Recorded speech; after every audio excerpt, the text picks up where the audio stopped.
Bienvenue à tous. Fidèles téléspectateurs, merci d'être au rendez-vous de votre magazine Tribune des Armées, réservé aux forces de défense et de sécurité. Notre voyage commence. Prêt à l'embarcation? Attachez vos ceintures. Tout de suite, l'info des armées.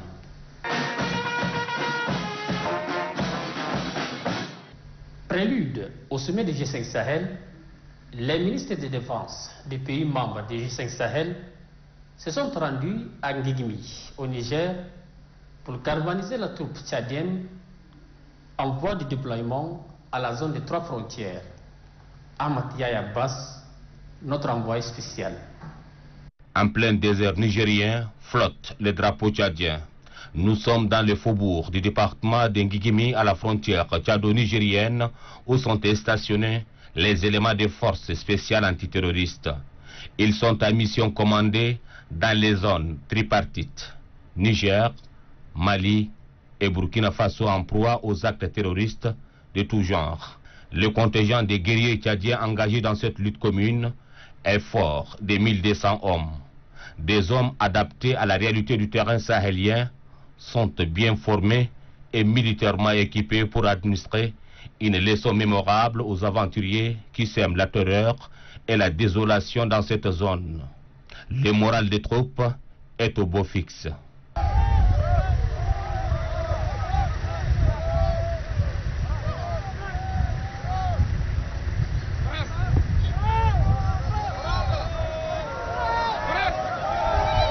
Le ministre des Armées, Mohamed Abali Salah, accompagné de ses collègues du Niger, du Mali et du président du G5 Sahel, se sont rendus en Ngigimi pour transmettre les orientations précises et claires données par les chefs d'État de l'espace Sahel aux soldats. Des détachements militaires nigériens et tchadiens leur ont rendu les honneurs sous une brume de poussière qui a couvert tout le département de Ngigimi. Des responsables militaires tchadiens, nigériens, mauritaniens et français étaient de la partie. Fini le passage des troupes en revue, le ministre des Armées, accompagné de la délégation haute, a fait le tour de la troupe pour la galvaniser. Cette marche des différentes unités a duré 45 minutes.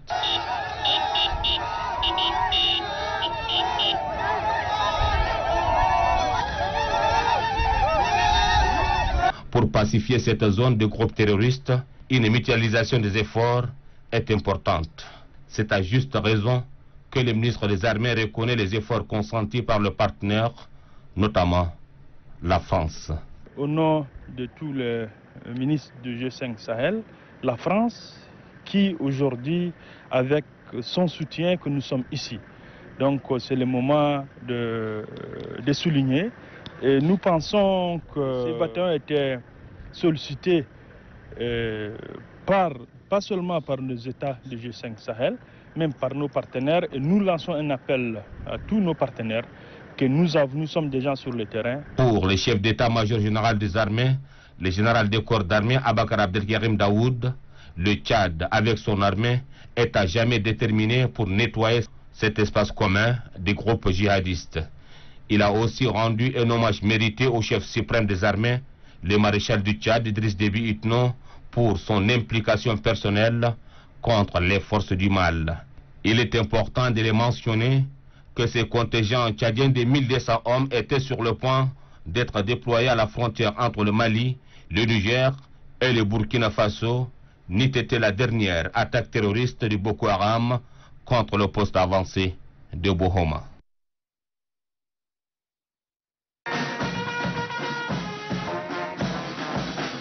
Je suis très ravi d'accompagner mes collègues de la défense du pays du G5 pour visiter pour la première fois ensemble une unité très engagée, très mobilisée, très déterminée et qui a un moral véritablement qui nous réconforte. Et si nous sommes tous aujourd'hui sur le terrain, c'est pour vous dire combien nos chefs d'État sont engagés avec détermination à poursuivre cette lutte du terrorisme, qu'ensemble, avec force, avec engagement, que je vois, quand je vois ici les hommes, je suis sûr que nous allons gagner cette guerre et je pense que le rythme aussi s'accélère sur le terrain. Donc je ne peux que remercier encore une fois mon ami du Tchad pour cette initiative attendue comme depuis quelque temps et pour laquelle véritablement nous accordons beaucoup d'espoir. Je suis sûr que dans quelques jours, certainement sur le terrain, les choses vont commencer à bouger et à bouger de façon positive au profit de la lutte contre le terrorisme qu'ensemble nous allons vaincre. Et il y a pas mal de partenaires qui sont engagés aujourd'hui aux côtés du Sahel, dont la France qu'on salue l'action sur le terrain par Barkhane et son soutien aujourd'hui au bataillon tchadien qui lui a permis de se déployer plus tôt que prévu. Et je suis sûr que les autres partenaires aujourd'hui certainement suivront avec l'action très forte de nos chefs d'État auprès de leurs collègues des autres pays. Le terrorisme aujourd'hui, c'est tous les pays du monde qui le connaissent. Ils l'ont connu chez eux, dans leur capitale, dans leur principale ville. Et ce n'est pas un phénomène seulement sahélien. Donc tous les pays ont intérêt à nous appuyer dans notre action de lutte contre le terrorisme. G5 Sahel, la France a remis des véhicules blindés aux forces de défense et de sécurité. C'est pour mener à bien les opérations dans le fuseau Est du G5 Sahel. Suivez. Pour mieux mener des opérations visant à sécuriser le territoire national, l'armée tchadienne a besoin des moyens logistiques de pointe. La France, l'un des partenaires du Tchad dans le cadre de la coopération, a doté les unités de l'armée tchadienne des engins blindés de marque ERC 90. Le ERC 90 Sagué assure à son équipage une protection optimisée contre les éclats du champ de bataille grâce à un blindage qui résiste aux tirs directs jusqu'au calibre 12,7. Cette coopération militaire date depuis des décennies et elle est au beau fixe entre les deux pays. Aujourd'hui, face à cette menace mondiale qu'est le terrorisme, plus que jamais, le Tchad et la France, avec leurs alliés au sein du G5 Sahel et les partenaires européens et américains en particulier, sont engagés dans une course de vitesse pour réduire durablement les capacités ennemies et pour renforcer les capacités des forces armées des États du G5. Les documents y afférents sont remis officiellement au chef d'état-major général des armées, le général de corps d'armée Abakar Abdelkarim Daoud, qui à son tour le rendra au directeur général de la réserve stratégique. Une dotation qui réjouit les plus hautes autorités militaires. Cette situation de guerre qui viendront renforcer la capacité d'action de nos voyants forces de défense et sécurité, résolument engagés sur le théâtre des opérations dans des missions de paix à travers le continent. Il faut noter que ce n'est pas pour la première fois qu'un tel geste est fait en faveur de notre armée par la France. Moins encore, nous sommes sûrs et certains qu'il ne sera pas la dernière, monsieur l'ambassadeur. Cette situation historique m'offre à la fois l'occasion de remercier au nom du maréchal du Tchad et du gouvernement de notre pays, la République française, avec qui nous avons des liens historiques rappelés ici par l'ambassadeur, aussi de saluer la qualité de coopération entre nos deux pays.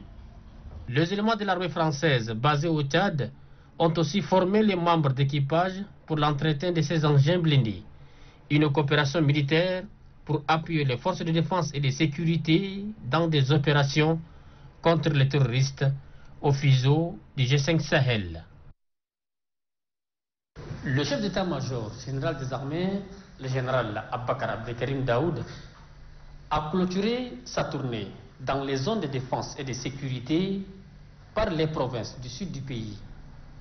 Il a visité tour à tour les zones de défense numéro 5, 9 et 12, tournées pour s'enquérir des situations administratives et logistiques des forces de défense et de sécurité. Suivez. La zone de défense et de sécurité numéro 5 a constitué la première étape de la visite du chef d'état-major général des armées, le général de corps d'armée Abakar Abdelkarim Daoud, dans les casernes de la partie méridionale du pays. Une zone qui regroupe les provinces du Moyen Chari et celle du Mandoul. Au commandement de la zone de défense et de sécurité numéro 5, le SEMGA, à la tête d'une délégation, a rencontré les chefs militaires. C'est pour recueillir leurs difficultés afin de trouver des solutions idoines. Le SEMGA, au cours de cette réunion, instruit les responsables de bien veiller à la gestion des ressources humaines et matérielles mises à leur disposition. Après ce débriefing, la délégation sous la conduite du gouverneur Djiber Younous est allée visiter les chantiers de construction d'un camp militaire dont les travaux sont dans leur phase de finition. Le directeur central des génies militaires, le général Eredjagit Erendi, a expliqué à la hiérarchie militaire les difficultés rencontrées par l'entreprise contractante. Une fois informé de la réalité, le SEMGA a appelé les responsables de reprendre les travaux de finition dans un bref délai. À Moïsala, dans la province du Mandoul, un groupement mobile d'intervention est déployé pour sécuriser les frontières Tchad-RCA. Ici, le SEMGA, Abakar Abdelkarim Daoud, a ordonné au commandant de groupement de veiller davantage à la sécurité des biens et des personnes. De Moïsala, le SEMGA a mis le cap sur la ville de Moundou, où s'est basée la zone de défense et de sécurité numéro 9. Après avoir souhaité la bienvenue à la délégation, le commandant de la zone de défense numéro 9, le général Mohamed Hamouda Béchir, a égrené un chapelet de doléances au SEMGA. Pour lui, la zone de défense et de sécurité numéro 9, étant très vaste, a besoin de ressources humaines et matérielles suffisantes pour bien assurer la sécurité. Comme la zone fait face aux problèmes récurrents d'agriculteurs-éleveurs, le SEMGA a demandé au commandant des légions de groupement de prendre leurs responsabilités pour mieux sécuriser toute la zone. La force mixte Tchad-Soudan joue un rôle de taille tout le long des deux frontières. Nous avons tendu notre micro au commandant de cette force à Adré pour un bilan à mi-parcours.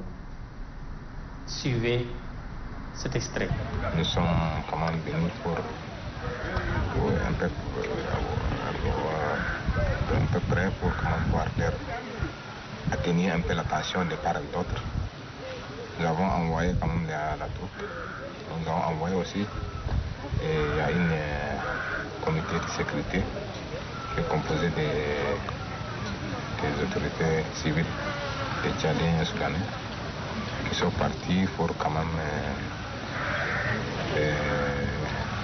éloigner, donner quand même des conseils pour qu'il y ait la cohabitation, qu'il y ait quand même la sérénité et la calmie à la frontière.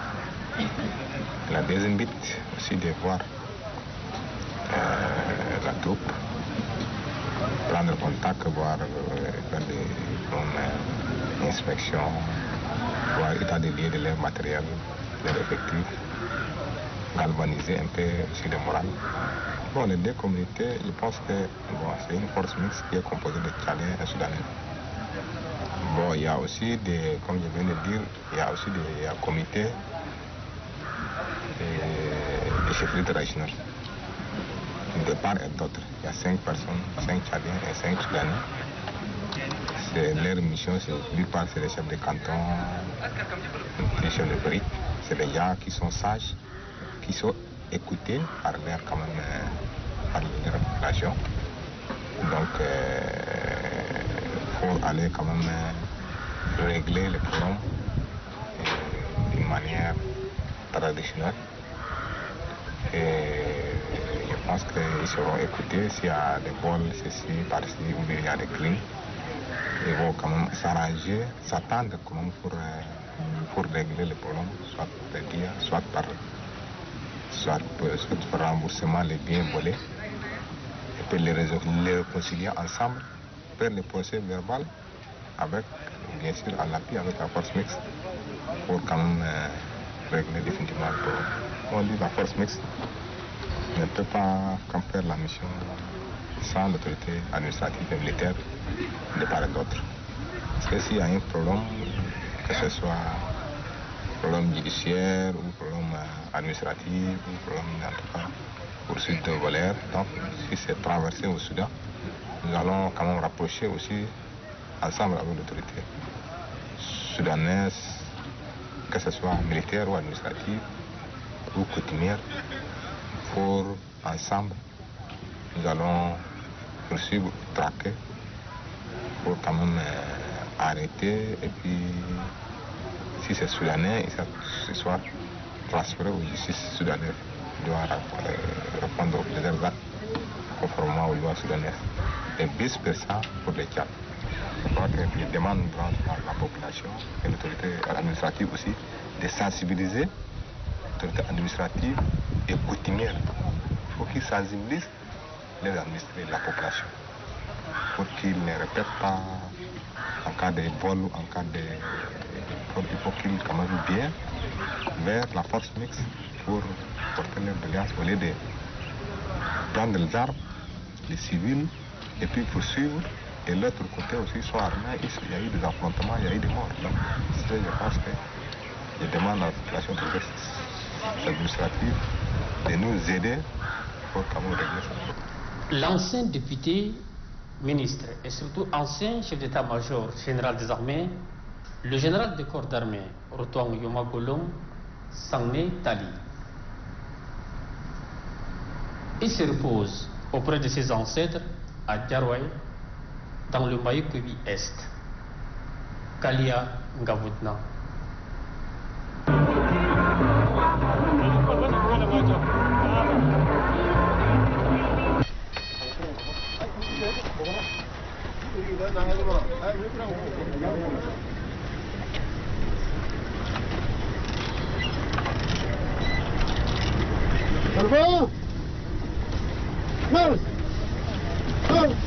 Décédé le 22 janvier 2021, déçu d'une courte maladie à Djamena, le général des corps d'armée, le député Rotong Yoma Golom, a été inhumé le 30 janvier dernier à Djarouaï, son village natal. Jamais la sous-préfecture de Djarouaï n'a enregistré une telle marée humaine. La nation tchadienne, dans son ensemble, est touchée par la disparition brusque de ce grand patriote qualifié de Baoba. Des Tchadiens de tous bords et de toutes les sensibilités se sont déportés à Djarouaï, village natal de l'illustre disparu, pour lui rendre un dernier hommage. Des fortes délégations en provenance des villes camerounaises telles que Yagua, Maroua, Gobou, Yaoundé, Douala et Kousseri ont également fait le déplacement de Djarouaï pour honorer la mémoire du défunt et compatir avec sa famille biologique. Sa famille politique du mouvement patriotique du salut MPS, dont il fut secrétaire exécutif en 1993, s'est fortement mobilisée pour saluer également les qualités intrinsèques de ce grand commis d'État qui a passé 53 ans au service de son pays.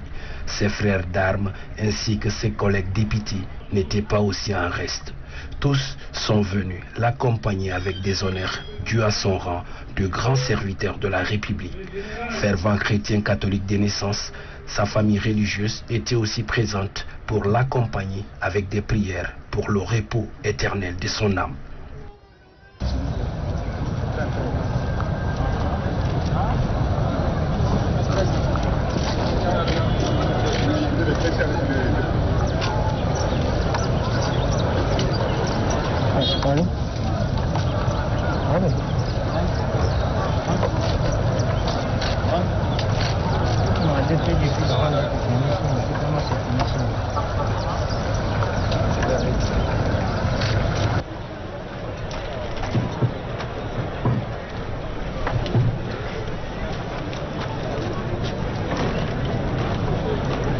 Le maréchal du Tchad, Idriss Déby Itno, s'est fait représenter par Kalzebe Pahimi Debeu, ministre d'État, ministre secrétaire général de la présidence de la République, lequel était accompagné par une forte délégation, dont quelques membres du gouvernement et ceux du cabinet civil de la présidence de la République. Feu le général des corps d'armée, Rotong Yoma Golom, a eu droit à tous les honneurs dus à son rang en sa qualité de grand officier général et serviteur de la nation qu'il était.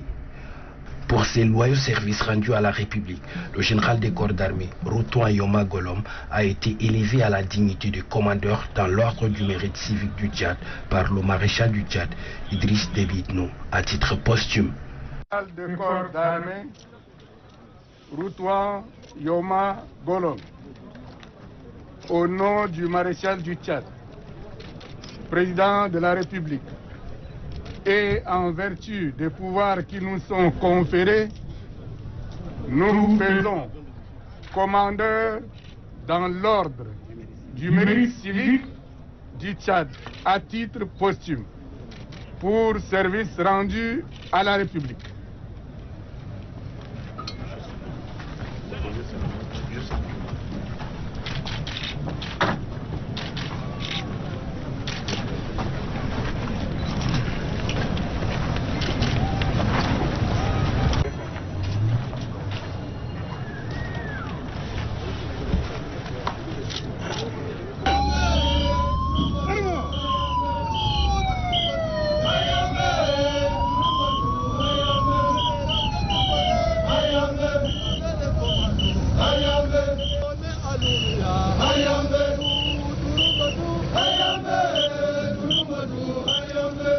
Le ministre d'État, ministre secrétaire général de la présidence de la République, Kalzebe Pahimi Debeu, a tenu à adresser au nom du maréchal du Tchad ses condoléances les plus sincères à la famille biologique.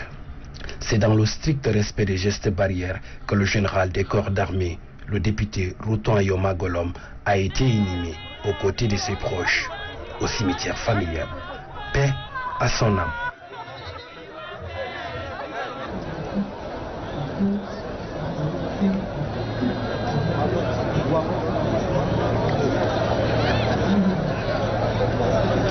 Suite au décès de ces grands commis de l'État, quelques compagnons et frères d'armes témoignent au micro de Maloum Moussa Malkaye.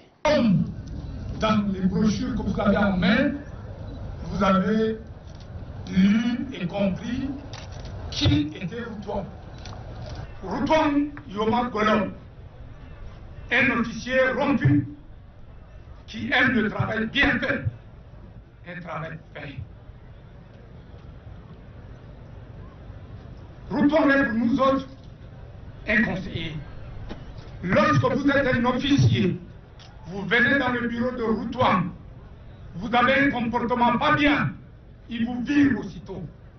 Et vous vous posez la question de savoir, mais attendez, ce monsieur-là c'est quoi? Mais c'est lorsque vous restez longtemps, vous réfléchissez, vous vous dites que c'est ça un homme. Parce que être militaire, c'est pas porter la tenue et se faire beau devant les gens, non. Il faut avoir à assumer la responsabilité qu'on vous donne, qui est celle de la discipline faisant la force principale des armées. Un militaire n'est pas un type débraillé. Et ça, Routon n'a jamais aimé. Routon était un conseiller particulier pour nous autres. Principalement, moi qui parle. Routon m'a toujours dit, vous, les jeunes, si vous vous laissez faire, vous regretterez pourquoi vous êtes devenus des militaires. Mais si vous vous battez bien et que vous tenez bien à respecter le métier des armes, vous serez demain des gens que les gens vont respecter. Respectez-vous pour qu'on puisse vous respecter. Et voilà ce que c'est Routon. Routon Yoma Golom. C'est vrai, tu t'en vas. Mais moi, un de tes cadets,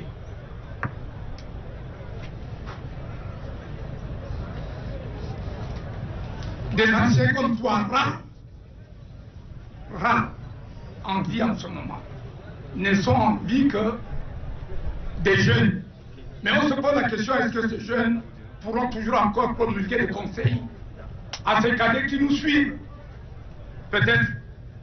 Parce qu'aujourd'hui, la vie elle est pleine d'embûches. Si un homme ne se bat pas et qui ne se dit pas qu'est-ce que je dois faire, c'est un peu difficile.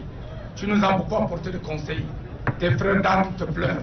C'est vrai, tu as vidé l'eau de ton bidon dans le jargon militaire, on le dit.